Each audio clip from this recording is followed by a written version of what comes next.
bringing you good music from Atlanta to Australia. It's Ja Prince on Love Ultra. My ladies and gentlemen, Love Ultra Radio, the modern R&B mix show. I am the host. I am the DJ. I am Ja Prince. I've been saying that for years. And we're going to be celebrating another year of Atlanta Jazz Fest. That's right, 3 days from the 25th, 26th, 27th of May, 15 artists. And we have some artists here with us. So representing Canada, who is our guest today on Love Ultra? Well, you have Okan representing Canada, but we're flavorful Canada, coming from Cuba. And after immigrating to Canada, now we're representing it all. That's it. That's it. I love it. I love it. We're talking to Elizabeth and Mags.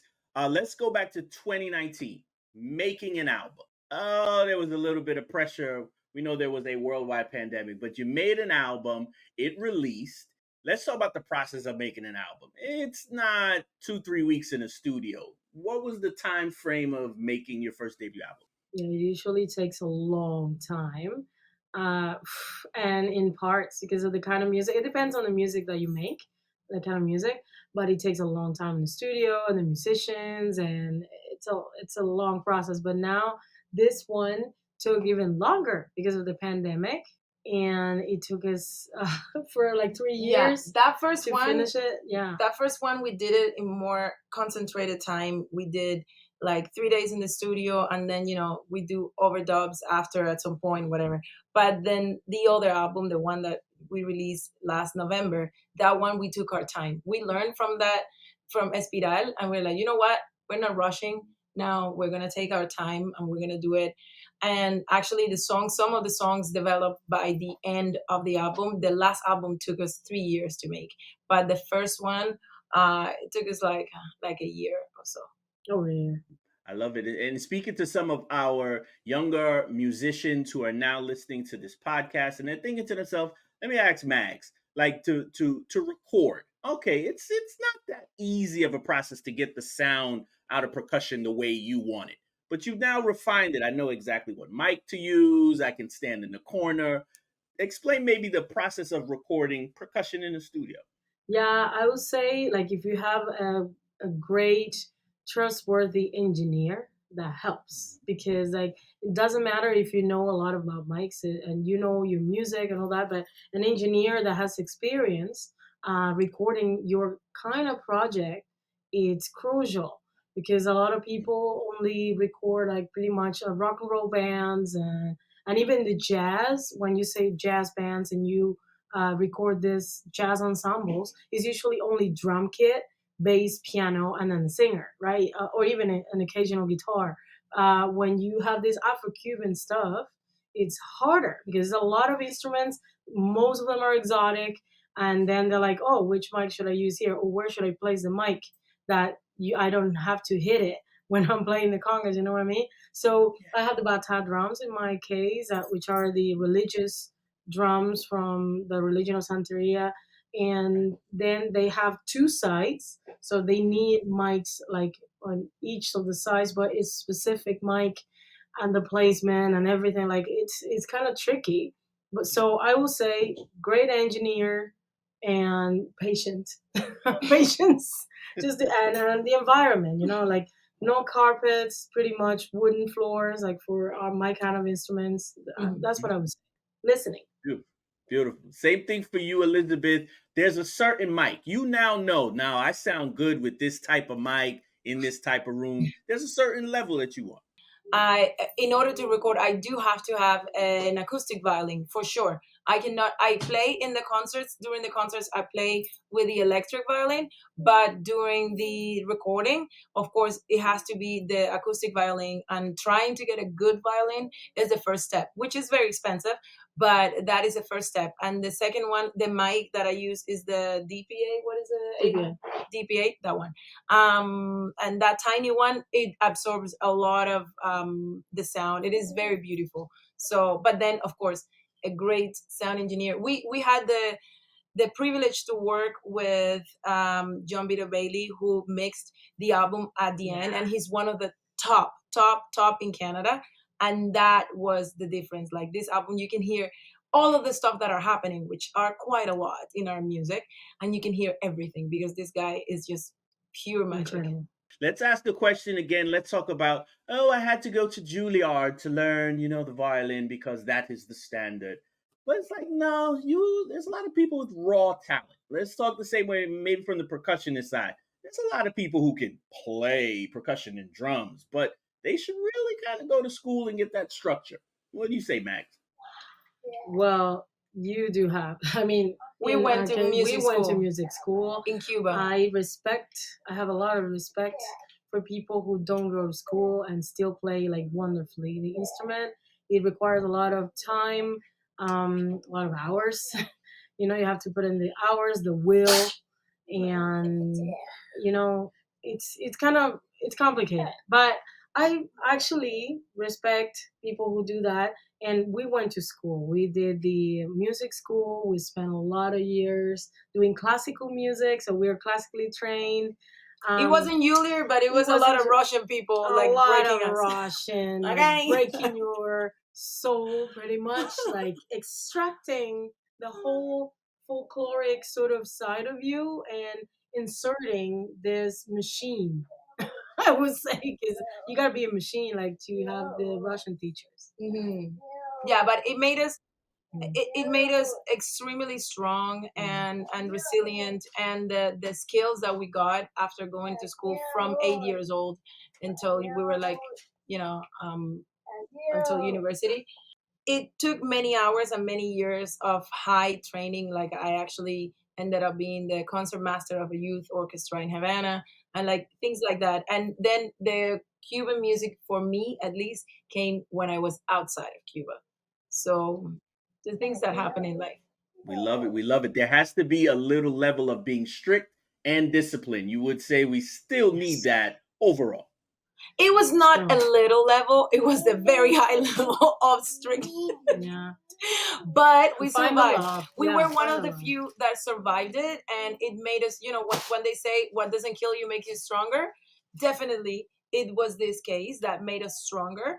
But we do have plenty of friends that did not make it because it was way too much for them. And for kids to have that high standards of skill, the playing, it is tough. It is very tough. I love it. I love it. We're here down in Atlanta, ATL, Atlanta, Georgia. We just passed Black History Month. We just had Women's Month. The month of May is Jazz Month.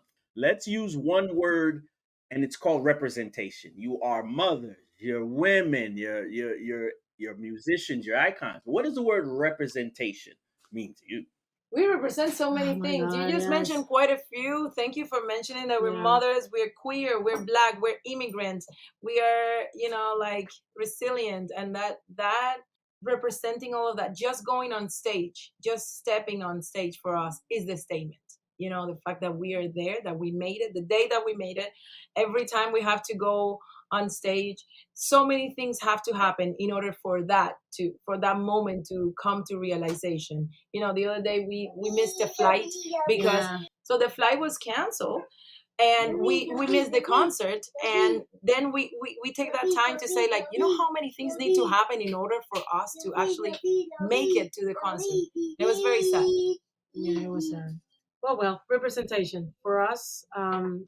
The fact that we didn't have a lot of representation when we were little, like on stage, people like us and playing there, like it was hard to find a, a reference and inspiration. Like in my case, like beside of singers, the only Black singers, there were singers. The only Black women like were on stage were singers. Like I had very little reference of percussionists. And now, like the fact that there's so many women doing it out there, that means a lot. So the next generations would they wouldn't even debate this. They wouldn't even talk about this because it would be normalized. The fact that anybody could be there, anybody could play, and they feel like they belong just by seeing us doing it. Love it. I love it. We only have them for a couple of minutes, ladies and gentlemen. Love Ultra Radio. Once again, they will be on day 2 at the Atlanta Jazz Fest every year Memorial Weekend. Let's talk briefly then about collaborations. You guys reach into Canada. We love being immigrants. We love an accepting community, maybe a little friction, but now fully accepting. You guys are Juno Award winner repeatedly. How is living in Well, Canada has given us a lot. Especially the platform, like the opportunity was there and we took it and we worked really, really hard for everything we have accomplished. So the system of the grant system, we were able to take advantage of that in order to come and and create albums and go on tour. And our councils in Canada are a great um experiment for artists, especially artists like us that just got to the country new.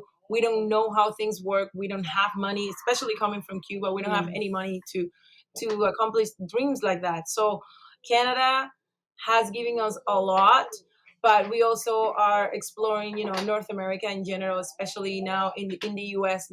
Trying to explore the market in the US is our mission now, and that's why we have these concerts this year. We're going all over. We are about to go on tour, opening for Rodrigo y Gabriela, which is another band, and you know that is something, a goal, the bigger goal, because Canada, it reaches a certain point. So Canada was great. It is great. But now we're like US. We're coming to you. Canada was cold. I say cold. But I mean, great. People were very warm, very nice. They gave us a chance. They gave us an opportunity, and they respected our music. Like it didn't matter where we came from or who our parents were. It wasn't about that. You know what I mean? It was about, oh, you can play. Oh, you sound great. I will actually follow that. And for us, we will always be grateful to Canada because of it. And happy is all we could ask for. Mags, let me stick with you. The same way it's passion. Yes, there's Cuban passion, there's passion for musicians, but then there's the music business. How much of the music business is affecting you, or is like, no, don't even notice it? I follow my passion of playing music. oh my God, Everything, like, it affects it all. it affects it all. You have to know the business. You have to learn the business. Like we come from a place where it's always about music and it's all about music. And then us as musicians, as artists, all we want to do is the music. Like in my case, I just want to deal with the music. But then you have to deal with everything else: promo, emails, book yourself, and find an agent, find a manager. Even if you have a manager and an agent, it's it's crazy. You have to do so many things yourself, your videos, your everything, your social media. It's You have to know the business. Like what's trending out there. Like why it's not what about what I want to play only. Like it's what people connect with me with, because we sing in Spanish. It's not that we can just play whatever. We have to connect. We have to be able to play something that, even though we sing in Spanish, it's like people feel the groove, and they get into it. Yeah, I'm a workaholic. I have become a workaholic because of it. Like having to deal with so many things. Yeah. Then our days are so long, so long. That's all I know. Workaholic, nonstop. Yeah, but you have to know the business. That's for sure. We know the tour life, and like you said, we're gonna have a little big man traveling with us. Tell us just briefly, you're coming to Atlanta. What have you heard about Atlanta? You're bringing your son down here. What's the first thing you heard? Like, when we get to Atlanta. Atlanta is one of those magical places in this country. And in order to be magical in this huge country, you have to be very, very magical. And I know that the music scene is fire. We love it. And if one day we could encounter Janelle Monáe on the streets of Atlanta, we would be just, like on the spot. We'll be like, no, but we weren't gonna say the airport or anything like that. So don't worry. The music, we're like the energy in that place is magic. It's magic. I love it. I love it. To grow as musicians, now traveling, and the project it is out now. Tell us about that word you just used, collaboration. It's okay to hear different genres from different eras and interchange. It is definitely okay. It is actually, I would say, take it further and say that it's necessary to collaborate, because you need to see the experience of other people creating, how other people create, how they work, how they do their magic, and from them you can learn, you can appreciate, you can learn sometimes even by seeing something that you don't like and saying, I would actually never do that. That's You know, okay. it is okay. And it is very important that we open our horizons to other genres, to other people, to other cultures, to other sounds, because the Challenge music yourself. connects us. The music, it's like we would be. There is some experiences with folk festivals. We love folk festivals because they make this mismatch. Like you have your concert, but you also have to play with other people, and that it is so great because magical things have happened on those moments. So I think it is very important that we open our minds, especially jazz musicians have to open their minds to everything else, because it's going to make jazz way more appealing for bigger audiences, and also it's going to be, you know, bringing more and more to jazz. And jazz is that it feels with everything around. Yeah, it doesn't have to be elite, you know, like it's an enjoyment sort of thing. Like you have to enjoy the moment, enjoy the song. Like you get to learn the new songs, not only the classics. And the way to do that is by collaborating, by opening your jazz. You know, it's jazz, baby. Like you gotta open up, you gotta challenge yourself, as I was saying. You know, jazz. There you go. Gotcha. Two more questions. Two more questions before we let you guys move forward. You never move back. We never make you move forward. Just hearing a jam session. When you hear other musicians, you guys can hear exceptional and excellent from regular. You guys know when you hear other people who are extremely talented, right? Definitely, it is very easy to hear the greatness. The greatest the musician, the most humble they are. That's all I know. The people that have been like really top, they are very, very humble. Yeah, very nice. Like I've had experiences like performing with great musicians, you know, like Brian Blay, John Patitucci, like Danilo Perez. Like they're amazing. They're geniuses, but they're also nice. They're very, very nice and welcoming, you know. And it's about, they always ask you about what you have to offer, and we learn from each other, you know. I mean, I learn more from them than they from me. But you never know. Like it's amazing what you can learn with these musicians um, when you perform with them alongside on big stages. Beautiful, beautiful. Their third album, Okay to Me, is now available everywhere. So streaming and purchasing, and please bring some merch. Maybe you're gonna bring a little baby onesie. You know what I'm saying? There's a lot of people in Atlanta with our children because it's free and open to the public. The way it's supposed to be, the way you're supposed to enjoy jazz. Thank you guys once again for coming through Love Ultra. Thank you Yeah, so much for yes. having us. We're so glad that we had this inclusive interview. And I say inclusive because, you know, being interviewed by a man that understands that you have a child, it is very, very Yeah. appreciated. So thank you so much. And we cannot wait to be in Atlanta. Remember, May 26th, Okan. And And Okan, we're bringing merch. yes, we We're are bringing bringing merch. merch. So Yes. get ready so you can support musicians. That's the way, you know. That's the way. Here we go. This is the final question. We always ask everyone. There's some things that you like. There's some things that you care about, but there's only one thing. Each one of you, Mags, what do you love ultra? Oh, no, I know. Oh, Your food. I love food. I love food, man. Like nice, well cooked home meal. Oh, for me, that's heaven.